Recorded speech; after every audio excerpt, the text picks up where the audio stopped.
here we go.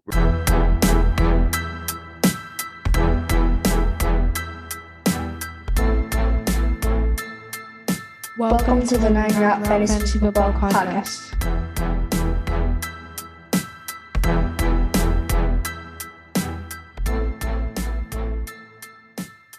All right, everybody. Welcome back to the podcast. This is Scott. I'm with Pat again. This is heading into week one. We are ready for football. We've had all our drafts. We've dotted I's, we've crossed T's, and now we're looking to get into a little informational week one podcast. A couple things that maybe go by the wayside. Obviously, we're gonna look to get into a start and sit at the end. But one thing that happens right after the draft and throughout the season is the waiver process.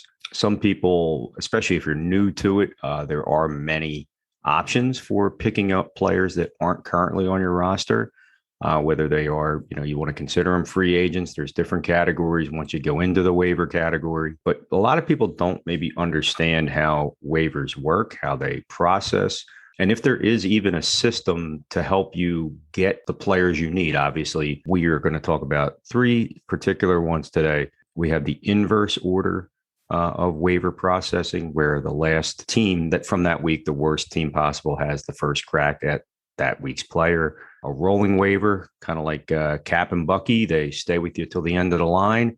And then once you make that pick, you move to the back of the line. And then finally is the free agent acquisition budget, where you actually have a little play money like Monopoly, and you can spend it wisely, or you can go all in on one guy. And it just sounds like, I think a lot of people maybe aren't sure what their league uses. Check your league rules, right, Pat? Yeah, man. It's one of the things that we talked about in our very first episode was knowing your league rules and knowing what the important facts and features are, your scoring system, all of those things. The way that your league processes waivers is one of the important things that you need to make sure that you pay attention to. Like Scott said, there are three main ones. Some leagues do use some other different types of waiver determining factors. But for the most part, the three main ones are the ones that he said: the inverse order, the rolling waivers, and your free agent acquisition budget, or your FAB, is commonly known as FAB. And we're going to give you a little bit today on how each of them work, and like Scott already did, but also how you can sort of use each of those waiver types to your advantage in your league. So we'll start with the inverse order, and like Rudy said, the inverse order is basically whichever team is in last place after the final results of that particular week has the first waiver priority, meaning that you have the first basically pick. If you were drafting free agent players, you would have the first pick. You would get the guy that you want as long as you put in a claim. And honestly, the big thing with that inverse order waiver system is when you have those high priorities, go ahead and grab the players that you want, because if you don't grab the guys that you want this week, and say you win, the following week, and a couple of the teams in your league lose, now all of a sudden you may not be the worst team anymore, which means the following week you go from waiver priority 1 to, waiver priority 4 or 5, or maybe even lower than that. And now you can't get the players that you want. So if your league uses the inverse order, which I don't think many do anymore, but if your league does use that inverse order waiver priority, go ahead and grab your guys when you have the high priority. Our league of record was initially an inverse order waiver system. And I remember every week I would basically just go ahead and put claims in for people, because even if I was number one in the league and had the 12th priority, that may change next week. So I'm just going to go ahead and pick up the guys that I want and not really care about, where that leaves me in the order for the next week. I think somewhere in the Bible might say, the first shall be last, the last shall be first. And it's just almost in like any draft culture in any of the sports where, you do want to see it. I believe pro sports work that way, especially with the NFL, where the poorest teams record wise or points differential wise, things like that from week to week, do have the first crack at improving their team. It is, for those that get frustrated at the beginning of the year, you might start out 0-2, 0-3. We've had people in our league, everybody's seen it, where somebody makes a gigantic comeback. And that's a big way, let alone guys that are already available that blow up and become a star or fill in for somebody injury wise and become a de facto starter for a few weeks or maybe the whole season.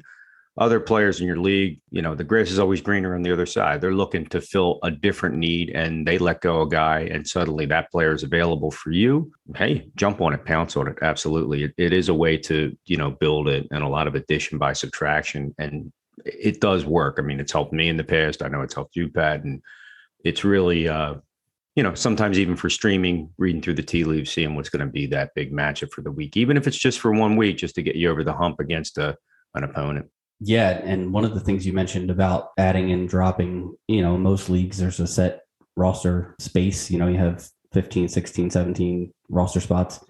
Now pay attention to the guys that are being dropped for the players that are being added, because sometimes teams don't have any choice but to drop a solid player because they may need a bye week fill in at a position, and they drop somebody decent that you can then go ahead and claim the same week. And so make sure that you're paying attention not only to the waivers on Tuesday when you're putting your claims in, but pay attention to after waivers clear on Wednesday and see who everyone has dropped, and make sure that you're taking a look to see if any of those players can improve your team. Because especially if you're using that inverse order setting, you may have used your number one waiver claim if you're the last place team in the league, but because everybody else is claiming players, by the end of that waiver fallout, you may be back up to, waiver priority 3 by your second set of waivers. And what I mean by second set is usually after players are dropped, there's usually like a 2-day period where any player, any team owner can go and claim those players off of waivers again. So there's almost like a second round of waivers that usually clears on Friday. And then in some cases, a third round that clears Sunday morning. So again, just make sure that you're paying attention to when your waivers are clearing. Another advantage that you can use is if the site tells you when the waivers clear. For example, your waivers clear, like I know in our league of record we play on NFL.com, our waivers generally clear around 4:00 in the morning or so on Wednesday morning. Man, set your alarm and get up at 5:00 and check the waiver and see who fell off or see who didn't get claimed, because those players will be free agents now, to where you can just go ahead and pick them up without having to use your waiver priority. This is especially helpful in the next type of waivers that we're going to talk about, which is the rolling waiver. So if you have the number one waiver priority, let's say you want to pick up, player X, and you're not in love with him, so you don't want to use your number one waiver priority, but if nobody else claims him, you'll go ahead and pick him up as a free agent. Make sure that you're paying attention to when those waivers claim, because there's other managers in your league that are doing the same thing and that are looking to pick up, the leftover scraps when you don't have to actually use your waiver claim for them. I mean, the biggest thing in this is, obviously you study all year or a couple months, or you pick the book up before you go into your draft, and you make your picks and you love them, you hate them. But again, it's a weekly game. So there will be bye weeks where you have to give up on your best player, the guy who's been scoring the most. You're going to have to sit a week. There's going to be times where, as much as you want somebody to be that guy, the matchup just doesn't dictate it. There's somebody else out there. Strike while the iron's hot. It's being advantageous, like Pat's saying, where, if you have to be a vulture, you have to be willing to pick up anything out there that's going to benefit your team for that week, or somebody even in the long haul. Maybe a handcuff to one of your running backs who you never know if he's going to go down. You didn't get a chance to draft that guy. Somebody cuts him. He sits out there for a week, or like you're saying, once the waiver process clears, and then you don't have to burn that claim, and everybody's technically just a free agent, so to speak, to pick up. That's when you can really start to hammer home things. If you're streaming defense and kicker and quarterback and tight end, those are the times to wait, because mostly everybody's locked in for the first 9 or 10 top guys that week. But you're going to find somebody who's a good matchup. You're going to see your Matt Staffords, your Matt Ryan sitting out there. Nobody wants them. They're not a sexy pick by any stretch, but they're going to go off probably every other week. Pay attention to those matchups. Pay attention to the injuries. They may not be fantasy relevant in a sense based on what you see on your different channels and your websites that you study, but those things do go a long way when you're talking about matchups. I mean, you look at Malcolm Butler, just retired out of the blue in Arizona as cornerback number 1 for them. They're now starting a 4th round draft pick at their number 1 cornerback spot in Arizona. Well, I'm going to look for the next couple of weeks until that kid gets comfortable. Who's getting picked on with what quarterback? Who's playing against Arizona the next couple of weeks? What wide receivers are out there? It may not be the guy I want to start, but it's going to get me the most points. I might have to pick him up. I'm doing it. Yeah, absolutely. Those are things. Those cornerback matchups are important, and we'll get into those during your weekly start sits, and we might even get into those a little bit today. So the second type of waiver that we talked about that we kind of touched on a little bit was the rolling waivers, and so that everybody understands, rolling waivers is basically whoever picks up a player, they then move to the bottom of the waiver priority. So if you're in a standard 12-team league, once you pick a player, you go to number 12. Once someone else picks a player, they go to 12. You obviously move up to 11 and so on and so forth until you work your way back up to the top. In both the inverse order and the rolling waivers, there is sort of and I see this a lot. I am the commissioner of our league of record, and I have gotten some phone calls and some text messages asking me why, so I had a waiver claim in for this person and this other team got them. I don't understand. So understand that the order, first of all, that you put your waiver claims in does matter. Okay. So the first claim that you put in, and a lot of the sites will have you, order your waiver claims the way that you want. The person that you put at the top, that is your top waiver priority. Now, let's say, for example, you have waiver priority 4 and you want player X as he's your top waiver priority for the week. Maybe he's your only waiver priority for the week. He may be third. Player X may be the third priority for team 3, but their first priority, player Y, and their second priority, player Z, may be the team with the first waiver priority and the team with the second waiver priorities top 2. So by the time it gets to team 3, player X is now the highest priority left on their waiver priorities. They are still going to get player X before you get player X at the 4th position, because their first 2 waiver priorities are already gone. So basically what happens is, and this is mostly the text messages I've gotten or phone calls I've gotten is, oh, I had so-and-so as my top priority, and this other team had them as their third priority. How come he got them and I didn't? Well, the way that the waivers process is, whoever has waiver priority 1, if they have a claim, they automatically get their top priority, and then they automatically move to 12. And then it goes to number 2. Maybe number 2 didn't put, team number 2 didn't put any claims in. Okay, fine. It moves right on to team number 3. Whoever team 3 has left at the top of their priority then gets that next player. So you have to make sure that you're ordering your players correctly in order to attain the ones that you want as most likely as possible. It's not always going to happen. Obviously there are very few good players left on the waiver wire by the time your draft starts, but you need to make sure that you're putting in the proper waiver claims. The other thing that I want to sort of a little tip that I've started to institute with waivers is putting in multiple claims for the same player.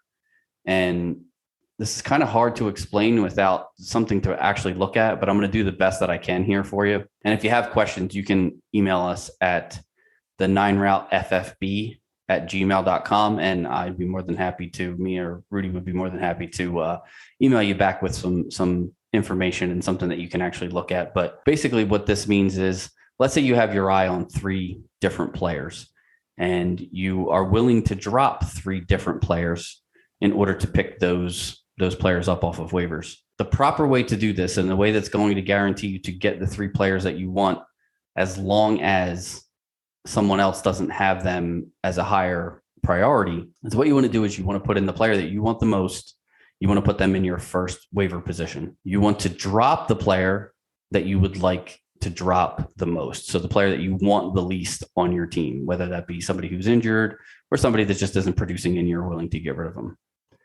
Now, when you go on to your second player that you want, what you want to do here is you want to put in a claim for that second player. If we'll call him player A is the first player that you want, player B will be the second player that you want. When you put in your claim for player B, put in a claim for player B and to drop the same player that you dropped for player A. That way, if player A is gone, when you get to player B, the first waiver that will be up for you will be player B for that player that you wanted to drop the most. Then what you do is you set another waiver claim for player B and you drop the second player that you would like to drop, the second least valuable player that you want to keep on your team. Move on to player C. When you go to put your claim in for player C, you're going to drop the same player that you dropped for player A. You're going to put in another claim for player C, and you're going to drop the same player that you dropped for your second claim for player B. And then you're going to put in another claim for player C, and you're going to drop the third player, whoever that third player is that you're willing to drop on your team. And that will allow you to acquire all three players and drop the players that you're willing to drop in the order that you want to drop them. And I know it's a little bit hard to understand without being able to see anything. Normally, when I explain this, I kind of write it down because it's a little easier to visualize when you can actually see it. But basically what you're doing is you're putting in, for three players, you're going to put in 6 waiver claims. You're going to put in 1 for player A, 2 for player B, and 3 for player C.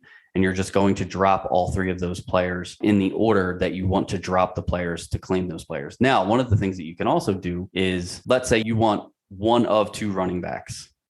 Let's say you want player A or player B, because let's say this is a spot start for the week. You have some guys on bye and you're just trying to pick up a running back that you can start for the week. If you would like one player of the 2, then when you go and put your waiver claims in, make sure that your drop player is the same player. You're going to add a waiver claim for player A, drop player X, add a waiver claim for player B, also drop player X. That way, when the waivers process, if you get player A and drop player X, when the claim comes back around, if player B is still on the board, by the time your next waiver resolves, it will deny that waiver claim because you no longer have player X on your roster because you've already dropped him to pick up player A. So that's how you can set your waivers up to work for you so that you don't have to scramble and go back and be like, oh crap, I didn't want to drop that guy. I would rather have picked up this guy. So make sure that you're paying attention to not only the players that you're picking up, but the players that you're dropping in your waiver claims, because that can make the difference in how your team turns out. Because if you drop a player and then someone else goes and picks them up off of free agency that same week, now you have no access to that player that you dropped. Just pay attention to who you're adding and who you're dropping. I know what you're explaining there. And then for some people, they may think, well, wait, this guy.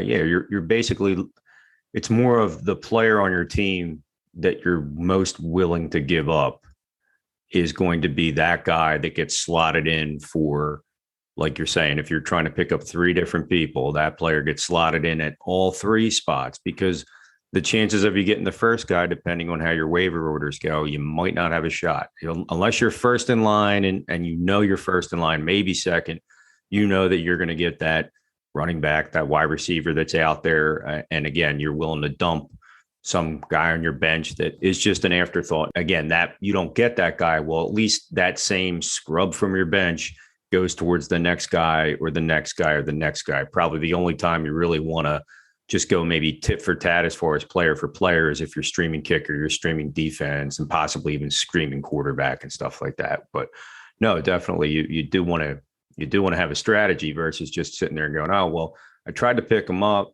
didn't work. Man, this sucks. Like, no, yeah, you do have to have a little bit of a game plan. Definitely. Yes. A game plan, part of what we talked about, and again, in that first episode in our draft tips and strategies episode, was to have a game plan. You need to have a game plan with waivers as well. You need to make sure that you're not wasting your claim on somebody that you don't really want. You also want to make sure that you're taking advantage of your claims when you're putting them in, because especially in those rolling waivers, which a lot of leagues do now, once you put that claim in and you pick that guy up, you're back down to the bottom of the list, and there's nothing that you can do about it. You can't give the guy back and move back to the top. So make sure that you're paying attention to who you're claiming and who you're dropping, and make sure that it's worth your waiver priority. Like you said, if you're streaming defenses or kickers, for me personally, I won't even put waiver claims in for defenses and kickers. If I'm streaming, I will wait until all the waivers clear on Wednesday, and then I'll go in and I'll pick them up as a free agent without having to use my waiver priority, unless it's a defense that I really expecting to have a huge game, or maybe looking ahead and seeing that they have 3 or 4 matchups in a row where I would want to keep that defense and play them. At that point, then I might use a waiver claim for them. But for the most part, I'm picking up defenses based off of matchups after waivers have already cleared. That way I'm not using a waiver priority on a defense or a kicker. Yeah, you don't want to waste it. I mean, based on needing a position, you have to look at what's the most important thing for your team. And again, whether you're wasting the dollar budgets that Pat's going to talk about, again, or just wasting that claim and then having moved to the back of the line just to pick up a position that's probably not going to be too far away. Again, a kicker, a defense. You may have a defense blow up, you may have a kicker blow up, but chances are most of them are all going to be in that same generic range. So if you're streaming, do you really want to burn that waiver claim for that position for that player? Or do you want the guy that's probably going to help your team out as a skill position? And a little bit about the free agent acquisition budget. There's a lot of different strategies that I've heard and seen and used with the free agent acquisition budget, the FAB. What I would say is this. So first of all, there is also a claim order with your FAB. Make sure that when you're putting in your bids, the player that you want the most, you need to put at the very top of your claim order. Don't think that just because you bid the most on player X, that he's automatically going to be the player that your website that you're using assumes that you want the most because you bid the most dollars for. The way that those FAB claims work is there's usually different rounds, round 1, round 2, round 3. It goes down as far as you keep putting claims in. But basically remember this is the thing to remember with the FAB. Whoever's on top, regardless of how much you bid, that is your first priority for that round. So for example, again, you want player X and he's the highest guy that you want, but you don't think a lot of people are going to bid high on him. So let's say your FAB is $100 for the year. Let's say you bid $5 on that player. The next player in that same round, you bid $10 for player Y. You bid $10 for that player because he's going to be a little bit more highly sought after, but maybe it's a position that you don't need, or maybe it's somebody that you're trying to keep away from your opponent to play matchups that week. Just because you bid $10 does not mean that is the first player that's going to be claimed by your site. Usually the way that these FAB sites work, the way that the waivers sort of progress, the first player in round 1 is what the computer looks at as your highest priority. So if you bid $5 on somebody and somebody else bid $6 on that same player in round 1, you're going to lose out on that player to the person who bid $6. But what happens is that doesn't automatically put that second player as your number 1 priority now. What you need to do is you need to make sure you go ahead and put that second player in round 2. That way, if you do win the player in round 1, they don't resolve anymore. So make sure that you are putting, again, just like we explained with the player A, B, and C, make sure that you're putting in multiple claims for the same players in different rounds, because once you get a player in one round, that's it for that round. You don't get to claim another player in round 1 or another player in round 2 if you've already claimed a player in round 2. So just pay attention to that. Again, do sort of the same thing. Put the same claim, put in the guy that you want the most, put him alone in round 1. If you have somebody else that you like, put him in round 2. And then if there's another player, then you want to make sure that you have all 3 of those players in round 3 and bid the same amount on each one. That way you're not losing out on a player that you want because he came off in round 2 instead of coming off in round 3.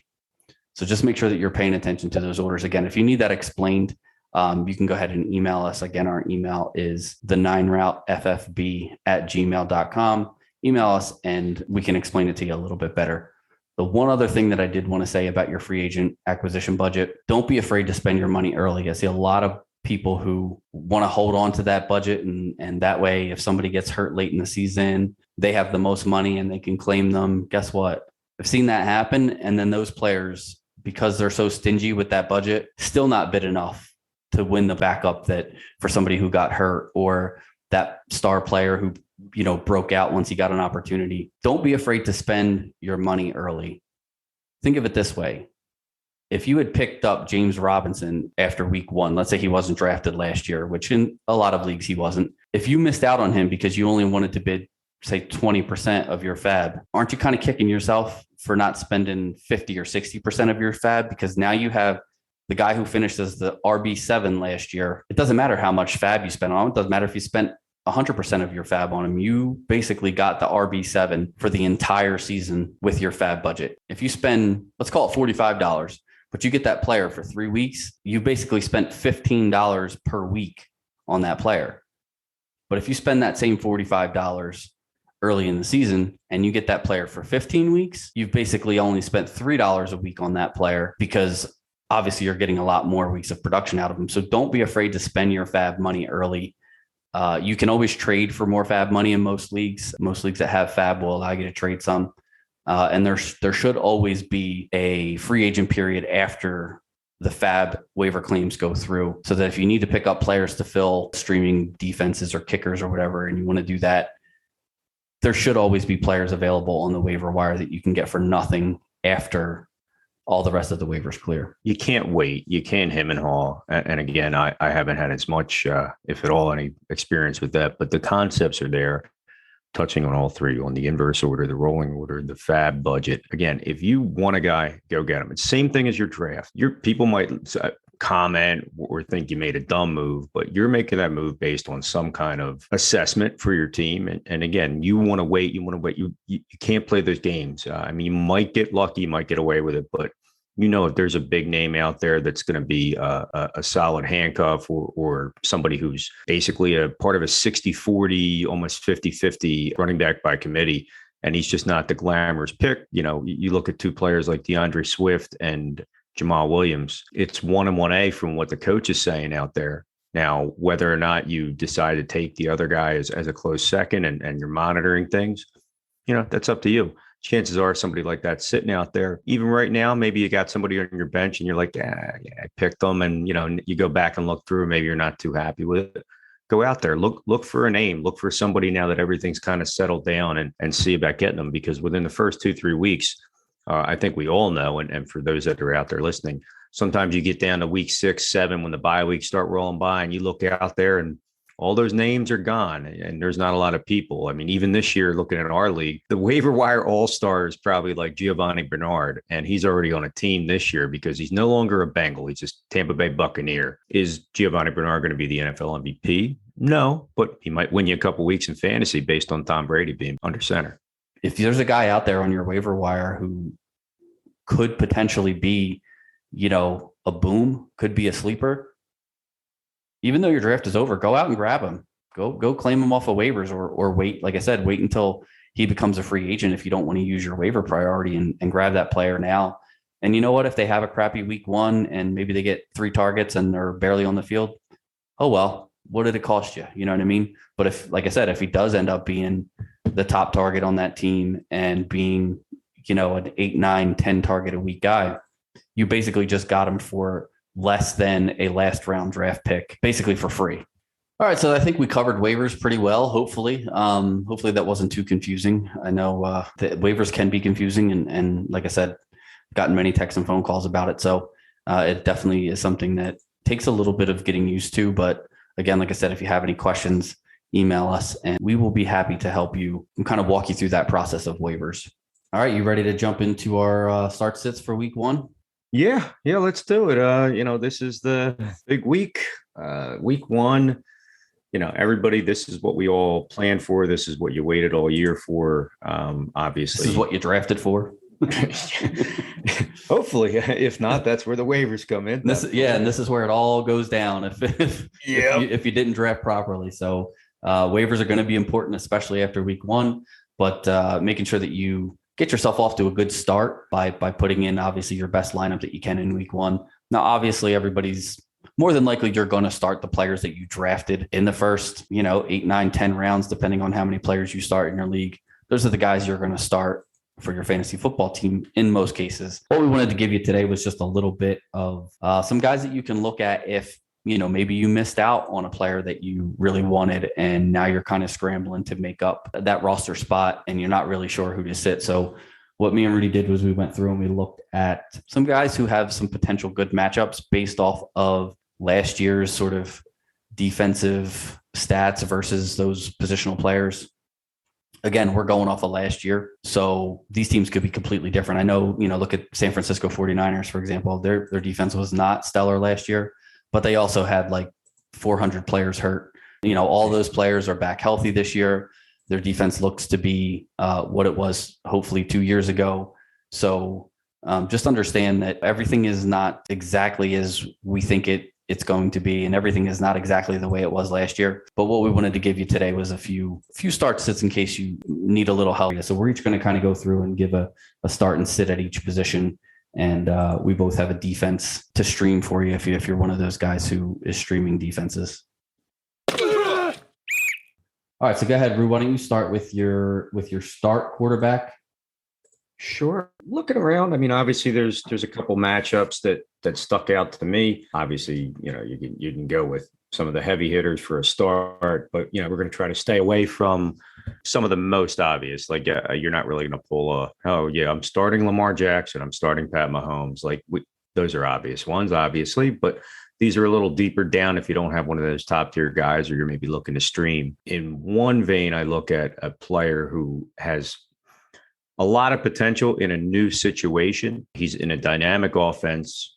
It's a young offense. He's been reunited with one of his wide receivers from his old team that beat him there by a year. I like Sam Darnold this week for the Carolina Panthers. It's a monster revenge game against those New York Jets, the team that just kind of hung him out to dry.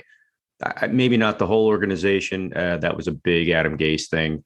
Obviously, he is no longer there. They've moved on to Robert Saleh, and the Jets do look improved. Obviously, with a new quarterback, a young rookie, Zach Wilson, they spent their first round pick on. They overhauled heavily on the offensive side on the Jets. I don't believe that they did too much to increase defensively. And going off last year, they were one of the poorer defenses in the league. Let's just be polite. Obviously, every year is a new year. And obviously, you have a coach in Saleh who is defensive minded first and foremost. So if he's transitioned any of that to them, they may have a shot. But to me, I like Sam Darnold in the revenge game at home, opening up. He's got Christian McCaffrey, who is all world, probably going to be your number one running back in fantasy. Robbie Anderson, the wide receiver that he knew from the New York Jets, as well as you have DJ Moore. They picked up Dan Arnold as a quietly solid tight end. He's not going to be a monster. He's not going to be a Waller or a Kittle, but he's a guy underneath that can make some plays for him. I just think he's in a really good spot. And I always felt that he was a guy who just was on the bad team at the worst possible time. They didn't do a lot to help him, put much around him. You gave him a broke down Le'Veon Bell for a minute there to try to help. So I think Darnold, this could be his ability to get back to where he needs to be. Obviously, Carolina is still looking to maybe make that move for Deshaun Watson. But I like Sam Darnold as my start for the week against those Jets in a revenge game. I personally am going to go with Kirk Cousins for week one. If you missed out on a quarterback or something happens between now and week one and you're looking to pick somebody up just to start week one, Kirk Cousins against Cincinnati, I think is a great choice because that game's got a 48.5 over under, which means that it's going to be a fairly high scoring game. Minnesota's defense is supposed to be better than it was last year. I know last year they were really bad. 2 years ago, they were actually really good, but Cincinnati has got the offensive weapons to score, whether Minnesota's defense is good or not. I think Cincinnati is going to score, and I think Minnesota is also going to have to score. And as much as Minnesota wants to run the ball, when you have two really outstanding receivers like Adam Thielen and Justin Jefferson, the points are just going to happen for Kirk Cousins. It's not going to be something that he's really even going to have to try to put up points. I think that's going to be a very high scoring game. And I think honestly that if I'm a betting man, I'm smashing the over on that game because 48.5 does not seem like that's where that's going to where that game's going to end up. I feel like that could push north of 50 points very easily. All right, Rude, you want to give your quarterback sit for the week? Yeah. Not really, but well, no, I do. I know a lot of people are really high on this guy, and especially this whole team coming in. I'm going to sit Baker Mayfield at Kansas City. The Chefs, those Kansas City Chiefs. Like you said, talking about over-unders, looking at points scored, it's 53 combined. I know Cleveland has an improved defense with Jadeveon Clowney, and I know they're excited to get Odell Beckham Jr. back. They have that ball control, Nick Chubb running down your throat kind of offense. Mayfield is game management. He gets them to where they need to be. He can get some open receivers from time to time. But Kansas City is, a team where everybody just looks at them offensively. They have one of the better defenses in the league in the last couple of years. That was the one thing to get them over the hump, to get them into the Super Bowl and to get them a championship. And last year, it wasn't their defense. Ironically, it was really their offense that failed them with an injured quarterback and a banged up offensive line. Getting back to Mayfield, he can win some games for you. I don't see him going into Arrowhead in week one and just lighting it up. I mean, everybody remembers the playoff performance they had against Pittsburgh last season when they just dominated the whole game. Again, that was they're more defense based. They're more running game based. You know, if he puts up his 185 yardage and a touchdown and a pick, that's an average Baker Mayfield day for me. He's had some moments there, but for the most part, I don't see him taking it home this week against Kansas City. So my sit for this week is going to be, and this might come as a shock to some people because he was drafted pretty high. And I'm not saying that you should sit this guy. I'm just saying if you have a better option, and maybe you do, maybe you don't, but I really don't like Justin Herbert week one against Washington. That's fair. Yeah. I do think that the Chargers defense is going to be a lot better this year. Again, they were also one of those teams like San Francisco who had a lot of injuries on the defensive side of the ball, and they're going to get a lot of those guys back. I believe that Washington's going to be better offensively, but I don't know for sure that that's going to be the case. And the over-under for this game is only 44.5. So Vegas obviously isn't expecting it to be a high-scoring affair. I'm not saying that Herbert's going to have a terrible game, but we all know that one way to slow down a quarterback is to put pressure on him. And Washington has one of the best defensive fronts in the NFL. And I think that they're going to be super excited week one to get out there and show what they can do defensively. And I think that unfortunately comes at the expense of Herbert and the Chargers. And I personally don't see that being a very high scoring game. So I think you can find fantasy points somewhere else if Herbert happens to be your starting quarterback. So why don't you go ahead and give your start of the week for running back? Oh, yeah. Well, this is a game a lot of people are probably going to look at, not because it's a dream matchup. It's more of something maybe the bettors are going to get involved in, the DFS guys and stuff like that. Going to go diving into that Jacksonville Jaguars against the Houston Texans game, and I love James Robinson. Houston, J.J. Watt is gone. We know what's going on with the quarterback. You have a brand new head coach. The organization itself just looks bad. I mean, everybody wants to use the terms dumpster fire and all that stuff. It's really hard to tell what the hell's going on in Houston, to be honest with you, outside of having the home field advantage, so to speak. But this is a division game, so this is a monster week one. And you get Jacksonville coming in, who pass protection wise, maybe not the greatest. So Trevor Lawrence may not be thrown into the fire just yet in week one. James Robinson, we all remember, and Pat, you talked about him earlier, that he was that undrafted free agent rookie waiver wire pickup darling that everybody, if you got on board with him, you were in a great spot for the rest of the season. He was a godsend at running back. He was one of your premier running backs. And then they went and drafted Travis Etienne or ATM or however you want to say his name. But that gentleman, unfortunately, is out for the season. So I think Urban Meyer is going to have to look to what's going to get him home and lean on a guy like James Robinson, who is dual threat out of the backfield. And again, seeing him in this matchup, and Trevor Lawrence himself being, first game of the season, they may not air it out. He may not throw 35, 40 times. It may be a little more ball control, vanilla, just see what happens. I just see him having a terrific game. He might have 30 points plus, depending on your league. Yeah, and if Jacksonville gets out to a lead, running the ball and sort of just killing the clock is the way that they're going to secure that win. And I think that they're going to have a lead, I believe, and they're going to be running the ball a lot. So I do like Robinson a lot this week as well. My start of the week this week is going to be Gus Edwards. The poor Ravens. They're having 49ers luck already. The Ravens actually worked out Le'Veon Bell and Devontae Freeman this week, looking to probably sign one of those guys to shore up some depth at the running back position. I felt like Gus Edwards coming into the draft or coming into your drafts after J.K. Dobbins was injured. We talked about this a little bit in our running backs episode that we did. Last year, Dobbins and Gus Edwards carried the ball roughly the same amount of times. I think it was like 144 to 140 or something like that. It was pretty even. Now there's no Dobbins. Now there's no Justice Hill.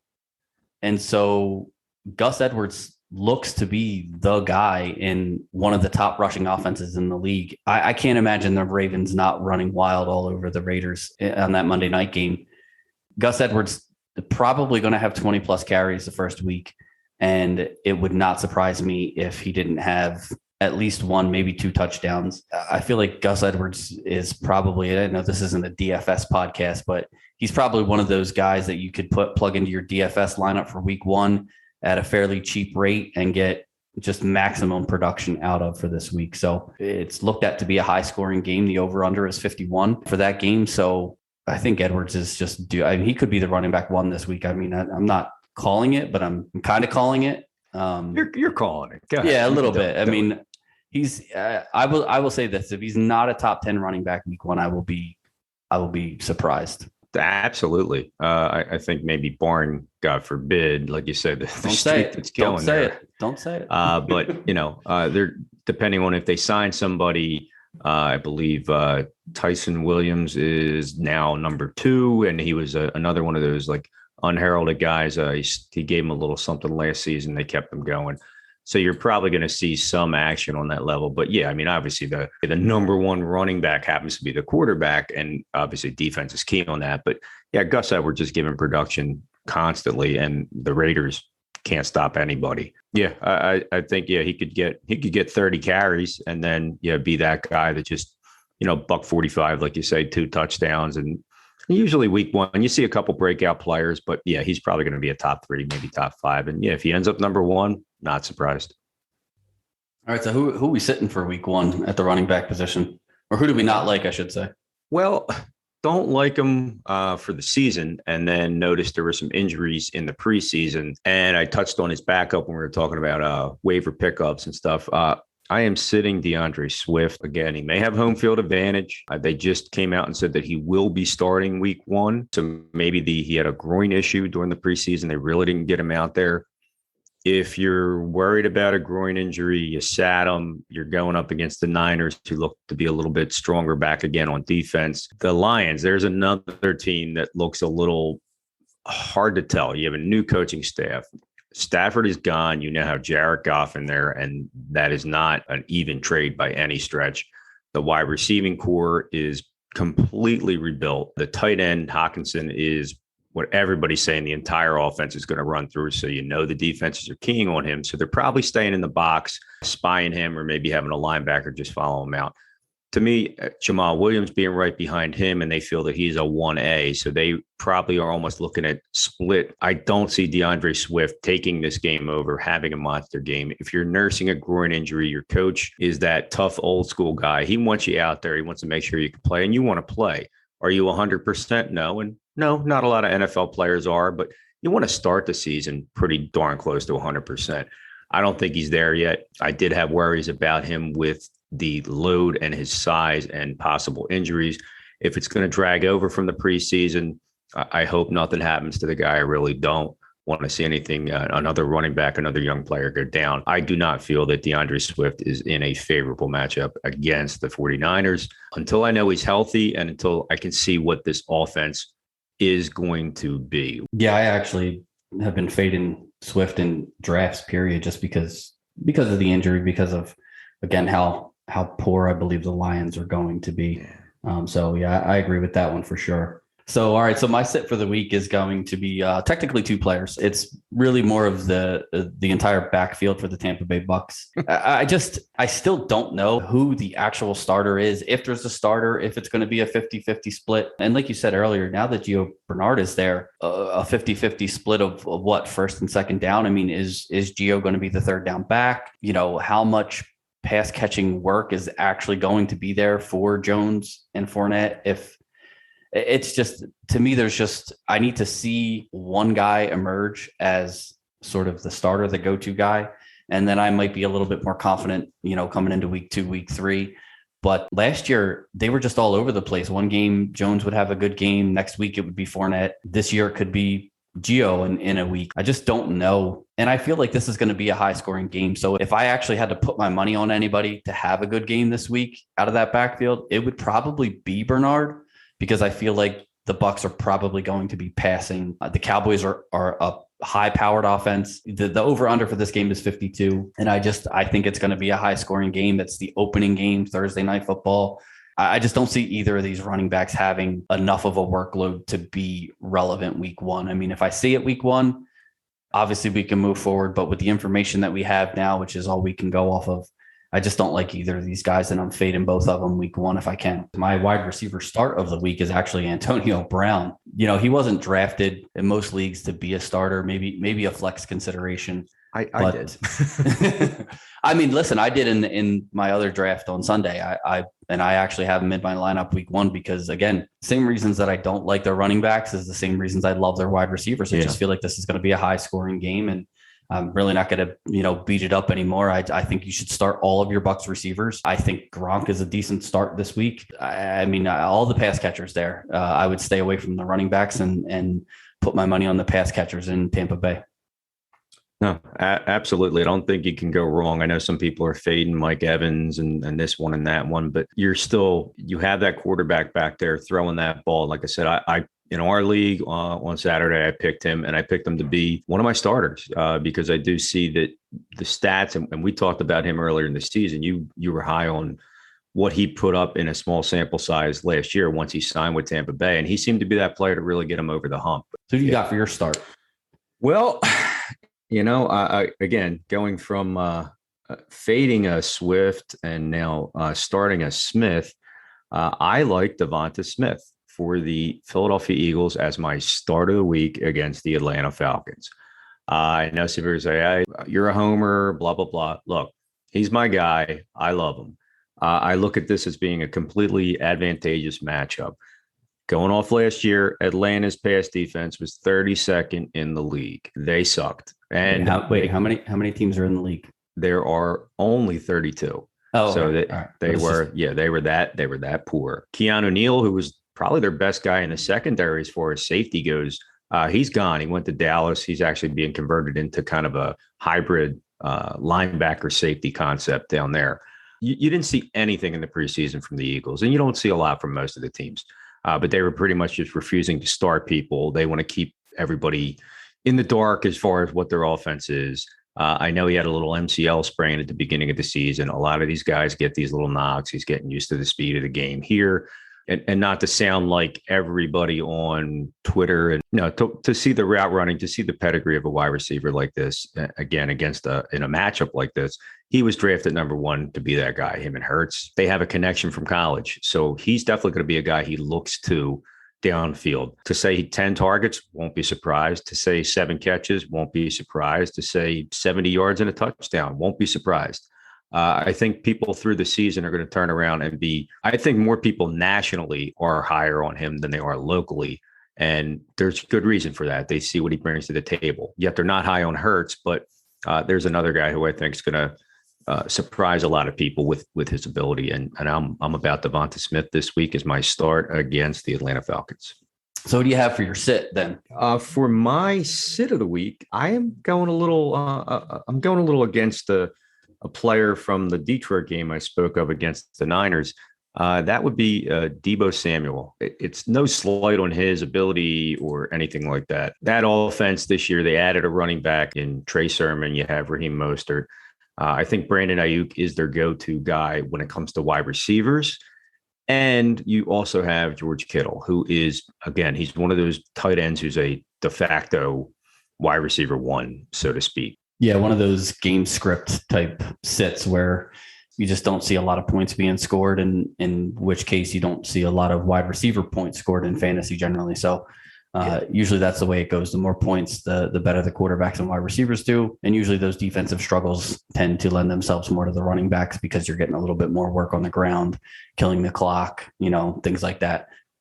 And my sit at wide receiver is actually, the reasoning is almost exactly the same as yours for Deebo Samuel. My sit of the week is DJ Chark. I've been hearing a lot of good things out of camp about Laviska Shenault, about Marvin Jones. I haven't really heard a lot about Chark. I know technically he's still listed as the one on their depth chart, but again, I don't see Jacksonville having to throw the ball a lot. I just feel like Houston is going to struggle to score. Talked about James Robinson being your start for running backs. And I feel like while I don't necessarily love any of the wide receivers in Jacksonville, Chark is probably the one that I have the least confidence in. So that's why I kind of picked him to be my sit for the week. Let's move on to the tight end position. Who do you like this week as your start for tight ends? Tight end. Well, we've talked a little bit about the matchup itself, and I go back to the quarterback that everybody loves or loves to hate, Tom Brady, and he's got his guys in Tampa Bay. I look at a player, Rob Gronkowski. This guy has just been a monster and a nightmare in the league for a decade and then some. To see what he's able to put up and to be that force of a tight end. He's one of the more revolutionary guys. I mean, like when he came into the league, you kind of had him. You had like a Tony Gonzalez and Antonio Gates. There were these big tight ends that could catch the ball and still block and be a physical presence. And you've seen the next generation come along with Kelsey, Kittle, Ertz, Waller. Now you have Mark Andrews. And then again, even Kyle Pitts is being drafted to be that guy. That's that next level of a position that used to just be a blocker has become so much more integral part of the offense. Again, he may not get all the receptions. He may not get the yardage, but I definitely see him down by the goal line being an option for Brady. I'm going to go with Anthony Ferkser from Watch your language, please. Kids are listening. with the Tennessee Titans. They're playing Arizona, and it's one of those games that's projected to be a high scoring game. Another 52-point over under. Obviously we talked a lot in our first few podcasts about the whole Julio Jones and AJ Brown and who's the one and all of that stuff. And I feel like those conversations are probably going on in the Arizona Cardinals defensive team meetings as we speak. And I think Anthony Ferkser kind of gets forgotten about. We know that Derrick Henry doesn't catch a lot of balls out of the backfield. That's not really his thing. And if we expect, if you're expecting 52 points and Ryan Tannehill is probably going to have to throw the ball, I'm guessing around 30 to 35 times. Listen, man, you can't target AJ Brown and Julio Jones 17 times each. I mean, you could, but I just don't think that that's feasible. I feel like Ferkser, almost like the opposite of Gronk. I feel like he's probably going to get a lot of targets, a lot of catches, probably rack up some yards, may or may not score you a touchdown. But against the Arizona defense, who has just perennially been terrible against the tight end position, I feel like Ferkser's a great start week one. If you missed out on, like I said, that tight end train in the, or if you picked up Dallas Goedert or, somebody who I have as my sit for this week, I feel like Ferkser could be a guy that you could plug in that spot and get some production out of him, at least for 1 week. I'm not saying that he's going to be, the tight end 5 for the season, but this week against Arizona, I think he's got a shot at being a very usable piece in your fantasy lineup. And I'll go ahead and give my sit for tight end since I kind of already spoiled the surprise for everyone. My sit for the week is going to be Dallas Goedert versus Atlanta, for sort of the same reason that you like Devontae Smith. I kind of don't like Dallas Goedert. I think that Smith is going to be the main target there. I think his connection from college with Jalen Hurts is going to shine in week one. And obviously the whole thing with Zach Ertz, he was rumored to be traded and, obviously that didn't happen. He's still on the team. And we talked a lot this preseason, this offseason, whatever you want to call this draft season, about Ertz and how he just sort of disappeared in people's minds. I think that Smith will probably be the number one target. I think that Ertz is going to be the 2. And I mean, maybe Goddard falls to the 3. Speaking of fades on tight ends, the next guy for me is one of 2.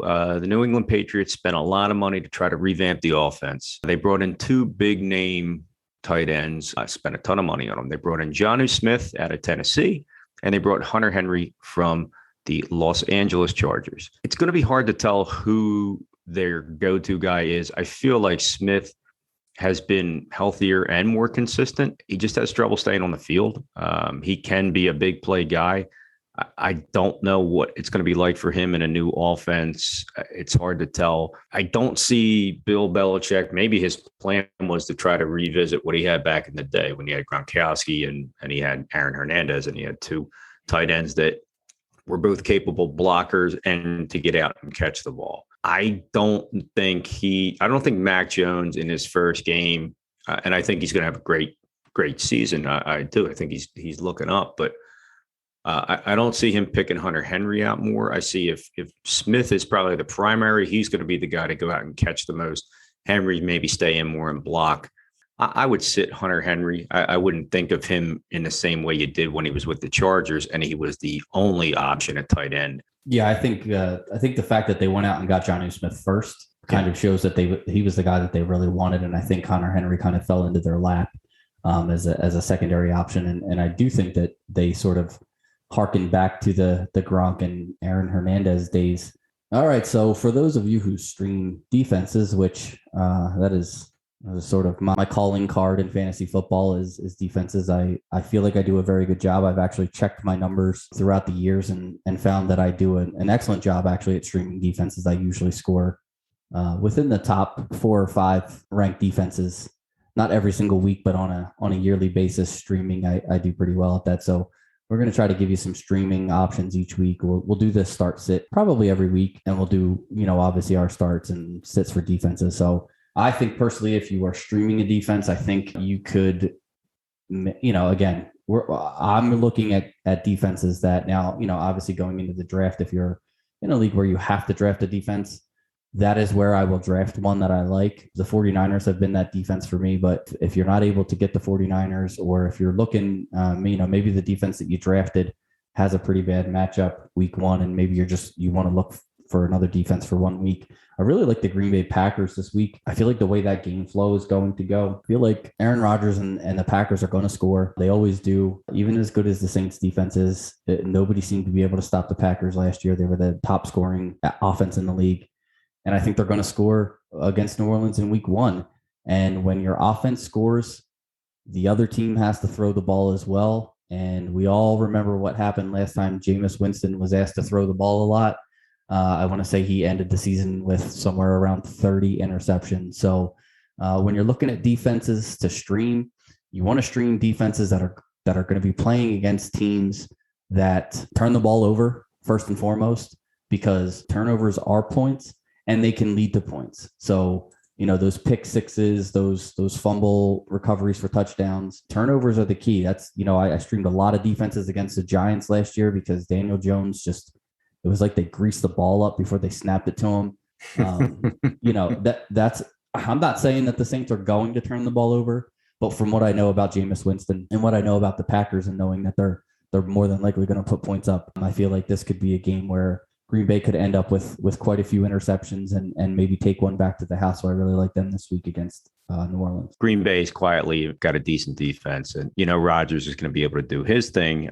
New Orleans has a decent defense too, but at the end of the day, you're going to see Winston try to maybe be forced to win a game, and that's not going to work. All right, so who do you have as your defensive start for the week? Well, again, I kind of faded Baker Mayfield earlier, and definitely feel like he's a strong sit candidate against Kansas City. So to the inverse of that, I feel like the Kansas City Chiefs against the Cleveland Browns. I know that Cleveland has a ground and pound offense, so they're not too aerial based and maybe not give up big plays and a lot of things. On that level, I feel that, again, being the home team, having a little bit of a chip on your shoulder from losing the Super Bowl and wanting to defend your home turf and come out against a team that is, again, they're looking to be a contender. I think a lot of people are high on Cleveland after their playoff showing last year and feel that they are ready to take it to the next level. The over-under is 53. I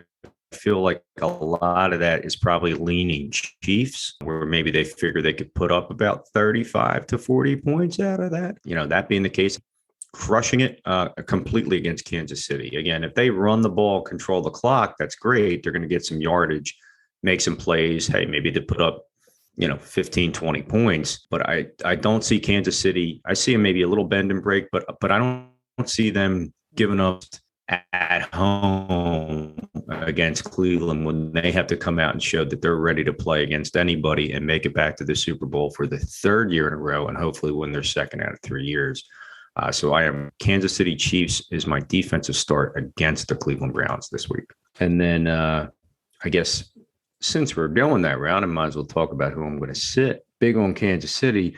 I feel like this week, my sit for defense is actually going to be the Seattle Seahawks. They're going into Indianapolis to play the Colts. Again, there's another defense from last year. Seattle was getting torched in the secondary last year, especially near the end of the year. That was a big one where matchup based wise, you were looking for quarterbacks and wide receivers to go up against them. They were historically bad at some points. Going to play again a team like Indianapolis that last year had a very solid offense. They will be looking to beat you. Their defense is pretty solid as well. I personally feel like Carson Wentz just had one of those years that you just want to write off last year. And in Philly, it just didn't work and he had to move on. I think he's in a good spot. Pittman Jr. is there as a wide receiver. Jonathan Taylor in the backfield. This is going to be one of the few times you could say maybe he has a lot of weapons that are there to work with him. But I'm against the Seattle Seahawks going on the road this week. I know they're a road favorite. They're given 3, but I definitely I don't see them maybe dominating defensively against the Colts. This could be more of a shootout game. Yeah, absolutely. They were really bad at some points last year, like you said. I am going to stick with a theme that we sort of have been going with today as far as our starts and sits. And I'm going to sit, was possibly rated the number 1 defense going into a lot of drafts I saw on some of the, the cheat sheets that some people were using. These guys were rated number 1 overall. But I'm sitting Tampa Bay defense in week 1. Like I said, they held Pat Mahomes in Kansas City to 9 points in that Super Bowl. And they definitely made Brady's 7th ring pretty easy for him to get. But Dallas's offense with Dak back, I mean, like I said, we talked about him a little bit in our quarterback tight end podcast. He was phenomenal last year. He looks serious. He looks poised. He realizes how big missing last season was and some of the expectations. And I think now that the team has invested some draft capital on the defensive side of the ball, he sort of knows that this is the year that Dallas is expected to run away with this division. They're expected to make the playoff, and they may not necessarily beat the Bucs on Thursday night, but my money is on Dallas scoring some points and Tampa Bay sort of needing to keep up with them. So I am going to sit Tampa's defense this week if I went ahead and drafted him and try to pick up somebody else. Well, hopefully these start sits pan out. Otherwise, we look like complete morons. But no, I think that has nothing to do with it. Don't worry. No, I think that our logic seems reasonable, and I think all of these players that we listed as start sits, there's definitely reasons to like or dislike them based off of matchups, based off of their place in the pecking order on their team or what have you. So definitely some guys to be wary of and some guys to be excited about. But hopefully this helps any of our listeners make some good start sit decisions for week 1, and we'll come back next week and we'll revisit these a little bit, see which ones we were right on and which ones we were wrong on, and hopefully try to do better the next time and just keep moving forward with it. But for now, unless you have anything else to add, I think that's going to do it for this episode. Just want to say good luck, everybody. It's a brand new season. You got a lot of opportunities out there. Hopefully Pat and I gave you some concepts to think about, especially Pat went diving deep on the waiver wire concepts and a little bit of a strategy. What he said, it may definitely help you get a guy and that guy helps to win a week and maybe your season. And yeah, we'll give you the starts and sits that we see. You may agree, you may disagree, but have fun. Good luck. We'll see you again next week, folks. And thanks for listening. Yeah, good luck, everyone. And we'll talk to you again next week.